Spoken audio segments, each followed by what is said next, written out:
We're very privileged this afternoon to be in the presence of one of the elders of the Lac du Flambeau Indian Reservation. I'd like to introduce you, Al, to these two friends of mine. This is Mark Movac from near Chicago, and this is Jenny Wolfius, one of our young youth in Woodruff, Wisconsin. And we're here today to get to know you better and to get to know some of the Native American beliefs better. We're very proud of the fact that just about a month ago you enrolled into the Baha'i faith and became a part of our world family, so to speak. And we'd like to know why and how your Indian, maybe your traditional Indian beliefs are fulfilled in the Baha'i teachings. I understand that you're probably one of the oldest full-blooded Chippewa Indians here, is that right? Yes, the oldest, yes. The oldest. You want to tell us how old you are? Well, anywhere from 81 to 85. 81 to 85. That's getting up there, isn't it? But we first met, I think it was back in January of this year when we had our first World Religion Day program here on the reservation, and you were one of the participants. And you brought out the beautiful part of the parallel of the Indian beliefs with the Baha'i teaching. Now, you want to tell us some of those things that are outstanding in your mind? Or? I'm not very good at remembering things, and maybe I could say that when I was asked to come and represent the Indian religion, to explain about it, I thought, well, it's quite difficult for people to understand how the Indians used to live and how they used to think and how they used to live their religious life. But their religion was something that I never forgot. Even when I go to churches, the white man church, I sit there and I say, when they say something, I say, well, the same thing the Indians were saying. But of course, while they were talking, we were always talking about Jesus. We didn't know about Jesus. The Indians did not know about Jesus. All the writings in the Bibles were written for the people who could understand it. And nothing was ever written for the Indian people about it. And it's pretty hard for them to assume that they were included. And sometimes they feel just like the church even of today. They had a difficult time trying to go along with their thinking and their practices and living and so forth. They feel strange. If I can go to a church like I did not too long ago, sit on the back seat, nobody comes and sit there. And you find that prejudice is so prevalent, yes. Oh, yes. In the other churches, is that right? All churches. Except in your observation of the Baha'i get-togethers, you don't see that, is that correct? Well, yeah, I didn't see that so far. And I don't think it will happen because that's what you've been preaching. That's what you've been saying. When I mentioned the name Baha'u'llah as the prophet or manifestation of God for this day, one time you immediately referred to, is it Winnebujo or... Winnebujo. Was that a prophet of the Chippewa Indians or what? Yeah, he's the teacher and the guide that leads the Indian people into their beliefs. So there are Manidoos, various Manidoos. Anytime they see something unusual or attractive, like the Medicine Rock over in Lac du Flambeau Lake, on the west end of the lake, there's a Medicine Rock there. They assume that the Great Spirit made that rock for their purpose, and they never passed that bay there, past that rock, without going in and putting their tobacco and giving a little prayer. They either go there or come back home. And the people that I lived with, they all lived over on the west side of the Flambeau Lake, and that's called the Old Indian Village. Only people who talked Indian lived there. They were people who had had a different way of trying to live their own way of life. They were guided by, try to be guided into other religion as the white element came in, and try to teach them their way. And we had some very strict disciplinarians in the other religions. They're saying that you can't practice anything about the Great Spirit because that's heathen, that's pagan. And anytime we went to dances, they'd even give our names, whoever the pastor was, would give our names to the public on the platform. I mean, on the pulpit. They'd give our names. Say we saw this person at a Indian religious event, and that's paganism. That's heathen. And so you're saying that before the white man come over here, that the Indian, the tribes, the different tribes had a way of belief in the Great Spirit. They had medicine men, they had seers or prophets such as Quetzalcoatl or Winnebujo, as you speak of, and they gave you a connection with the Great Spirit. Is that right? Right. Well, that's what the churches do. Catechism merely explaining what happened a long time ago as that particular religion developed, and that's exactly the same thing. They did that in talking to the children, I mean to the young people, and they never mentioned anything about religion until the young person became aware of things. For instance, if they say, who painted that flower there? And who made that tree go so tall? And all of this. When you start asking questions like that, and then the parents say, well, you better learn a little bit more about the Great Spirit who provides. This is your Indian tradition. This is your Indian belief. Yes, but they never came right out from the very beginning when they were children, a little child.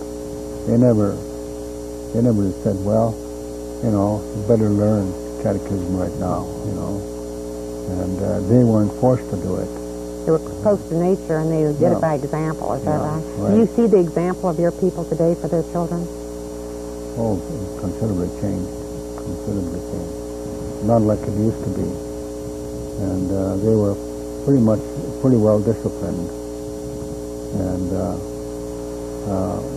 like I said, they didn't force the religion on them. They learned it by observing, becoming aware of things around about them. And that's when the elders began to tell them, Great Spirit did this and all this. And so we didn't have any written catechism or written Bible to teach them, but they practiced it. And they were people who thought there was always a Great Spirit, the Creator, and who has power over all things. And same thing as the churches do. What do you feel? You're saying, you said to me a little while ago that the spirituality of the individual is hard to be found in the individual today. What do you feel is going to restore that spirituality or that closeness to the Great Spirit? Well, right now, because they have not really practiced a spiritual life, they are thinking in terms of we're being discriminated against. There's prejudice practiced against us. And I don't want to be a part of it. Now, we were forced in our early days, when the government schools were operating here, at a government school, the United States government school here, they were very strict. In fact, they thought we were just savages and so forth. and they treated us that way. Now, when you start talking about these same people, want you now to go to church and pray and kneel down and all of this, and Indians never told some people to do any of these things. I think probably, if you recall, when you embraced the Baha'i teachings of the Baha'i faith about a month or so ago, I said to you, this is a way of life. The word religion is how we relate to one another and how we develop our spiritual natures. And you were telling me how busy a man you were. And in the Baha'i faith, if you do your work and your service to humanity in the right spirit, we're told that this is elevated to worship.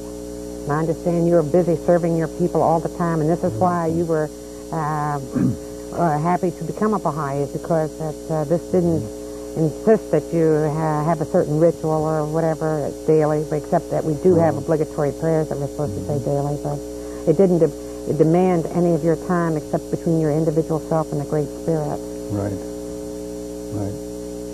And the only thing that I have thought about since that time, deciding that I never went to Baha'i before.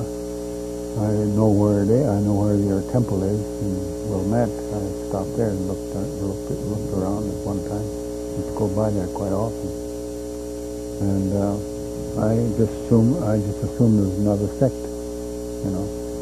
and because they come around here. The Jehovah's Witnesses and all of them. We don't need another sect, do we? No. Baha'u'llah says, we verily have come to unite and well together all that dwell on earth. So potent is the light of unity that it can illumine the whole earth.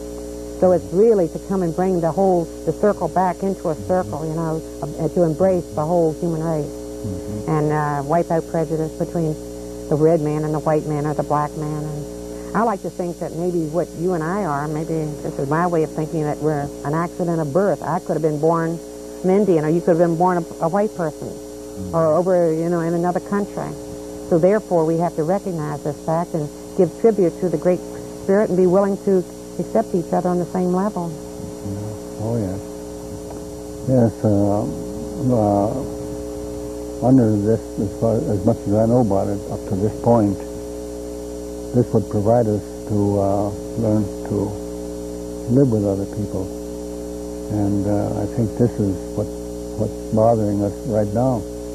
There is very much prejudice in practice here on this reservation, on every Indian community. In fact, there's a group they call the Equal Rights for Everyone movement.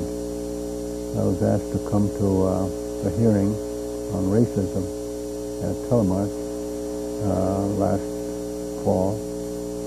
I went there representing this reservation. And I made mention of the fact that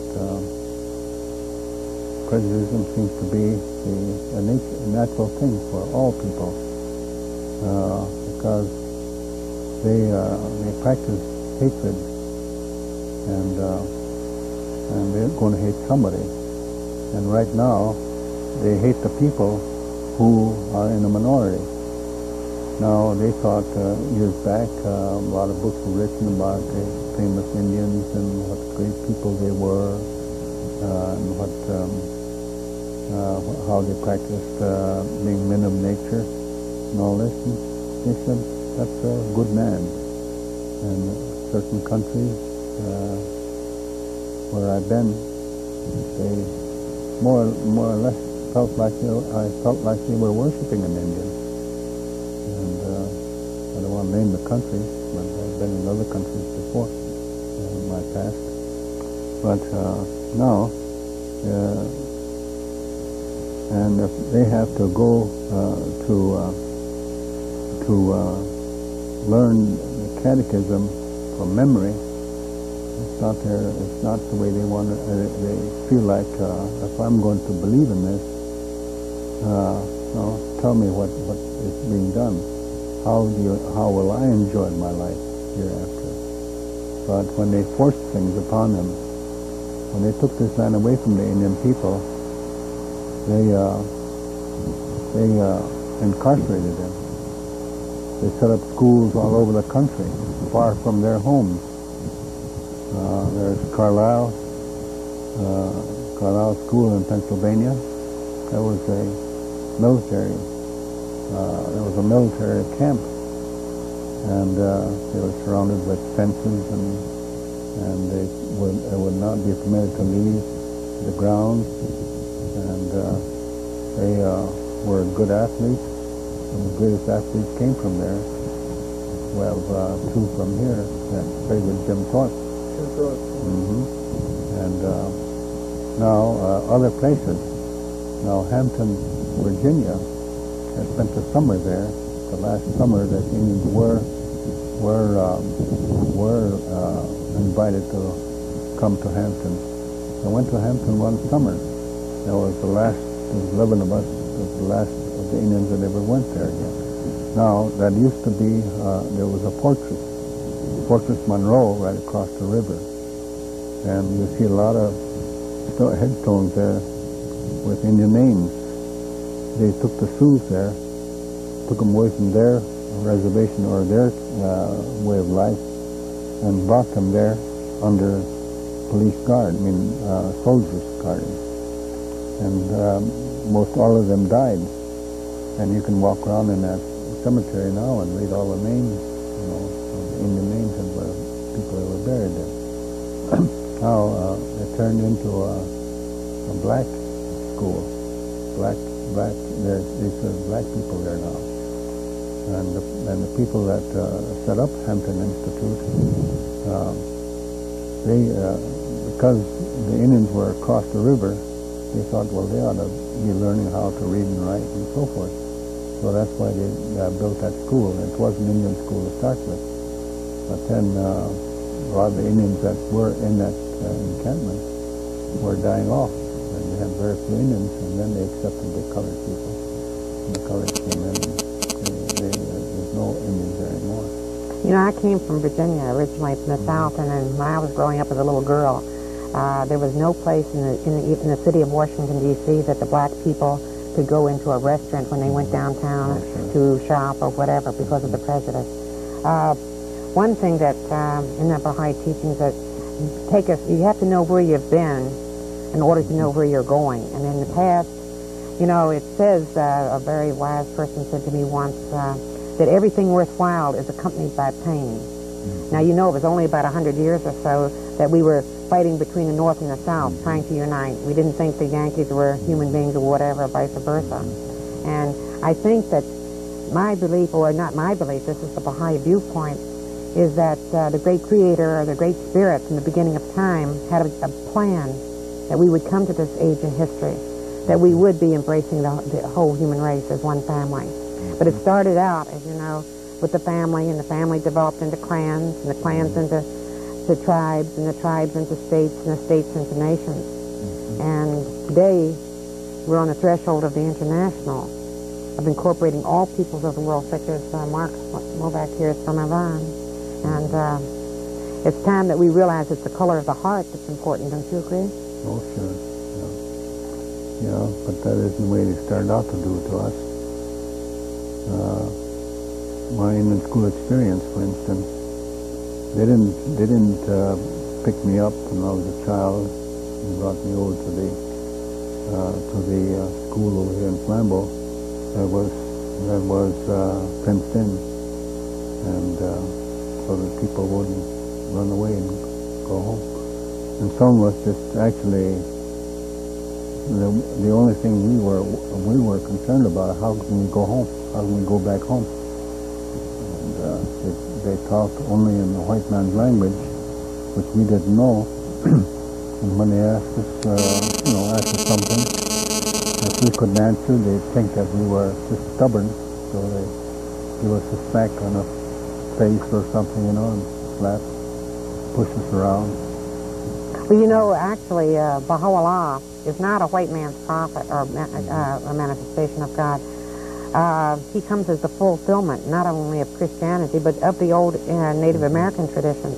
And in the Baha'i teachings, it does say that when the Native American embraces these teachings, he has the potential and the capacity to lead all other people spiritually.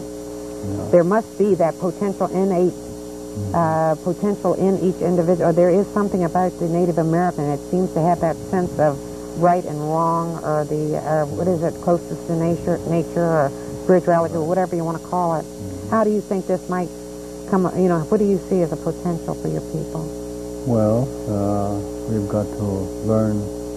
We've got to learn how to get them interested in learning more about how they can find out what it's all about.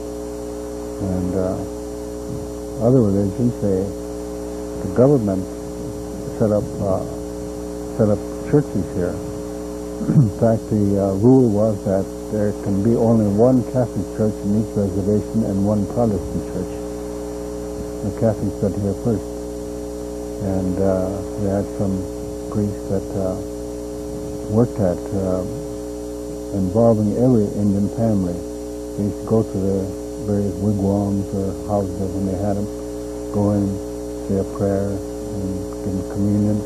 Then they get a book and they put his name down. So all Indians in Lac du Flambeau were Catholics at one time.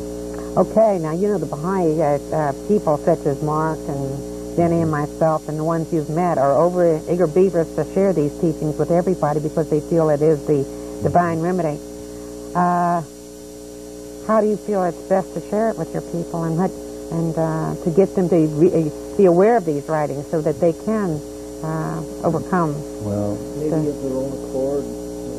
How do we read? How would you suggest it? It's pretty hard to get them interested and become aware that somebody is trying to make us good people. They think that all people that are in contact with them, that contact them for any reason at all, are people who are going to overcome them. It's not because we can be brothers, but we can be a part of a movement that they want to improve their own position. And so that's going to take a while. It's not going to be easy. You feel it's in the hands of the younger generation, or do you think that the alcoholism has affected? Absolutely. In other words, in the Baha'i today we have a little slogan, youth can move the world, and this is probably true. But they also need it says the experienced jockey like you and me to help them to get to the finish line, They have the energy and the ability and the desire to do something different, or to have a different environment, or to have alternatives to what they're offered in the old society. But well, anyway, my involvement that could be with the Baha'i would be to more or less enfold our younger people. To do what? To enfold them in our arms and say, well, we like you because and you're a part of me or something, and we'd like to teach you a better way. That's wonderful, things.